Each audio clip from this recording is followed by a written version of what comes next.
हाँ बेटा, देखिए, हम आशा करते हैं कि आप सभी लोग स्वस्थ होंगे, खुशहाल होंगे और अपनी बोर्ड परीक्षा की अब तैयारी करना शुरू कर देंगे।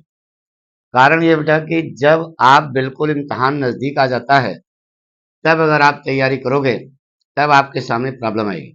देखिए, अभी हमने एक टेस्ट लिया अपने कोचिंग में। लड़कों को बताया कि आप कैसे लिखोगे। एक क्वेश्चन दिया था केवल सेंट्रल आइडिया लिखने के लिए, माई मदर एट 66 पर।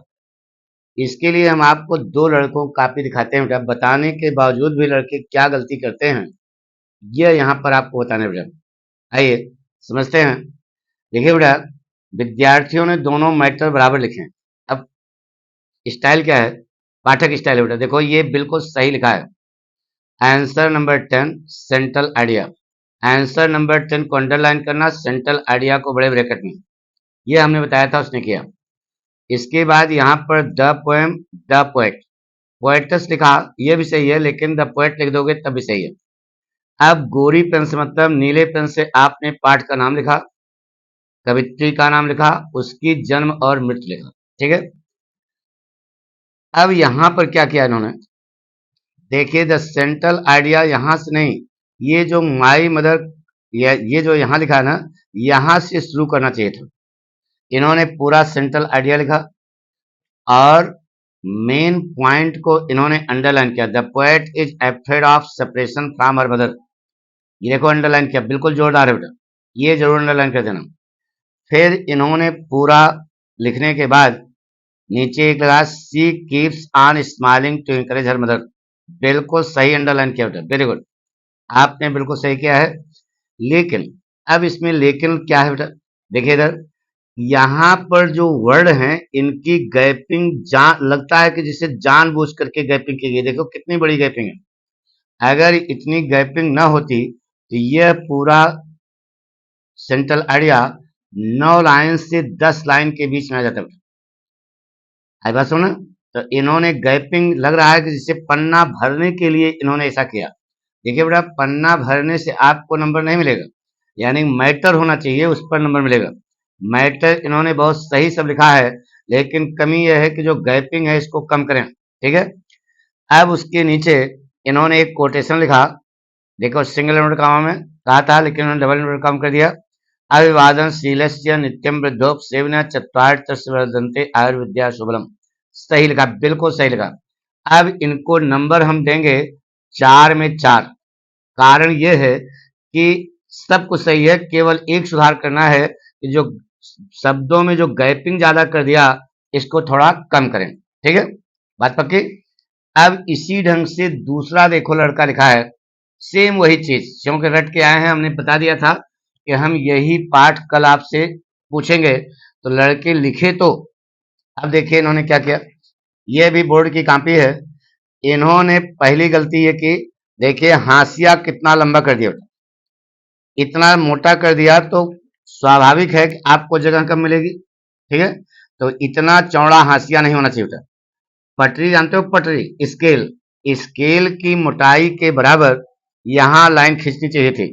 अब इन्होंने आधा पेज तो उसी में गायब कर दिया। इससे यह साबित हो रहा है कि लड़का चाहता है कि हम पन्ना भरें। नहीं बेटा, यह माइंड जो आपके दिमाग में है कि ज्यादा पन्ना लिखने से ज्यादा नंबर मिलेगा, यह आपकी क्या है, भूल है। देखिए बेटा, और दूसरी चीज इन्होंने स्केच पेन लगाया, बहुत अच्छा है बेटा, लेकिन इस लड़के ने स्मार्टनेस ज्यादा की, बहुत अच्छा किया। ये पायलट पेन से लिखा बेटा, पायलट पेन से देखो एक चीज है, हमने पायलट पेन बताया है, लेकिन पायलट पेन इससे थोड़ा मोटा होना चाहिए, मार्केट मिलता है उसको आप ले सकते हो बेटा। आंसर नंबर जो भी है, अब इसको बड़े ब्रैकेट में करने की जरूरत नहीं है। यहां देख रहे हो ना, डबल अंडरलाइन किया, डबल अंडरलाइन नहीं, केवल एक अंडरलाइन होनी चाहिए बेटा। बड़ा ब्रैकेट सेंट्रल आइडिया लिखा, सेंट्रल आइडिया में देखो 2 लाइन नीचे, इसको सेंट्रल आइडिया में अंडरलाइन करना ही नहीं था। ठीक है, ये सब सावधानी बरतनी बेटा, प्रस्तुतिकरण, ये सब ध्यान रखना पड़ेगा। ठीक है, देखिए अच्छा नंबर लाने के लिए ये सब आपको फॉलो करना पड़ेगा। दूसरी चीज, इन्होंने जो ये आंसर नंबर 1 सेंट्रल आइडिया लिखा, कहा था इसको इस लाइन, लाल वाली लाइन के ऊपर लिखना चाहिए था। अब नीचे लिख दिया, जगह देखो, इससे साबित हो रहा है ना कि पन्ना भरने की कोशिश की गई। अब देखिए द पोएम, द पोएट, देखो सेम वही जैसे उसने लिखा वैसे इसने भी लिखा, सही है। लेकिन अब बताइए जब एक बार सेंट्रल आइडिया आपने हेडिंग डाल दी तो दोबारा सेंट्रल आइडिया लिखने की क्या जरूरत है? पन्ना भर रहे हो क्या? अब देखो लिखने की स्टाइल बताइए, यहां से इन्होंने लिखना शुरू किया, पूरा पन्ना भरा हुआ है, बिल्कुल सही है, इनकी गैपिंग वगैरह सब सही है, बहुत अच्छे ढंग से इन्होंने लिखा।